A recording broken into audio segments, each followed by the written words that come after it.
जय श्री कृष्ण दोस्तों, जब भी किसी के मन में नफरत जन्म लेती है तो वह व्यक्ति सबसे पहले अपनी आंतरिक शांति खोता है। श्री कृष्ण हमें यह सिखाते हैं कि नफरत को मिटाने का सबसे सरल और प्रभावी उपाय है प्रेम, क्षमा और करुणा। भगवान कृष्ण कहते हैं, नफरत से मन और आत्मा पर अंधकार छा जाता है। जो मनुष्य नफरत के जाल में फंसता है वह स्वयं को और दूसरों को दुख पहुंचाता है। नफरत का प्रतिकार नफरत से नहीं किया जा सकता, केवल प्रेम और क्षमा से ही नफरत को समाप्त किया जा सकता है। श्री कृष्ण के नफरत मिटाने के 3 प्रमुख उपाय। पहला, समझ और स्वीकार्यता। सबसे पहला कदम है नफरत के कारण को समझना। अक्सर हम दूसरे व्यक्ति की कमजोरियों या उनकी गलतियों पर ध्यान देते हैं और इससे नफरत का बीज पनपता है।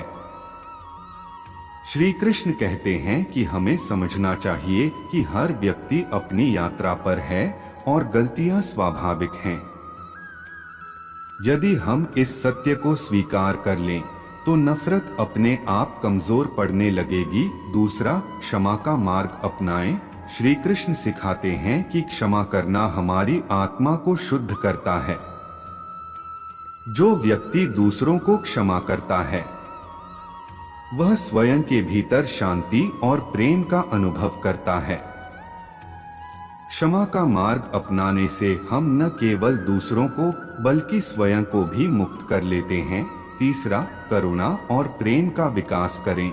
श्री कृष्ण कहते हैं कि करुणा और प्रेम नफरत को नष्ट करने के सबसे सशक्त साधन हैं। जब हम हर व्यक्ति को भगवान की रचना के रूप में देखते हैं और उनके प्रति प्रेम और दया रखते हैं तब नफरत का अस्तित्व ही नहीं रहता। श्री कृष्ण कहते हैं, नफरत को मिटाने का सीधा उपाय यही है कि आप अपने मन में प्रेम का बीज बोएं। जब मनुष्य अपने भीतर प्रेम और करुणा का विकास करता है तब नफरत का कोई स्थान नहीं रहता।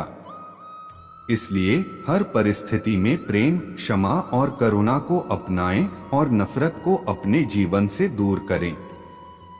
संसार में जो प्रेम से जीतता है वही सच्चा विजेता होता है। श्री कृष्ण का यह अमूल्य ज्ञान आपको शांति और प्रेम के मार्ग पर ले जाएगा, जहां नफरत का कोई स्थान नहीं रहेगा। प्रेम और क्षमा से ही जीवन का सही मार्ग मिलता है और नफरत को मिटाने का यही एकमात्र सीधा उपाय है।